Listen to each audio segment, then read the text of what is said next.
It costs more to go out to eat, and part of the reason is limited food supply. That means costs are going up. News 3's Madeline Parker joins us live in studio now with more. Good evening, Madeline.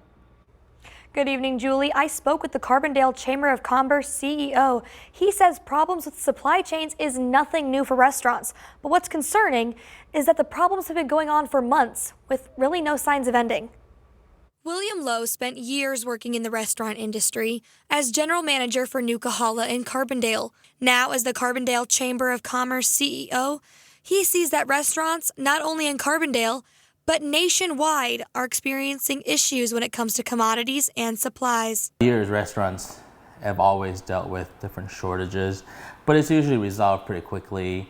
But this is I think one of the first times where we've had a prolonged issue where it's not been resolved, in a matter of months. Meat, vegetables, and to-go containers are all in high demand, and accessing from suppliers is becoming more difficult and more expensive for owners. Lowe says prices of chicken wings have tripled in the last year, while ground beef has almost doubled. Pre-pandemic, a case of chicken wings is, maybe like $50, $60, depending on if you get jumbo or mixed or small, there's multiple sizes.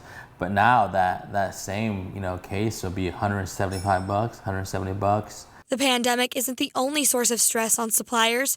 Droughts and wildfires impact the California growing season, impacting vegetable prices nationwide. As prices for commodities grow, owners have begun raising prices to make ends meet. Because otherwise you're selling food at a loss, and nobody wants to do that. So now you have to be really careful in your portions and what you're offering, and then your money to how much you're charging the customers, and also at the same time you're worried about, will a customer be okay in paying that amount, and then you may lose out to a competitor if they didn't raise their price.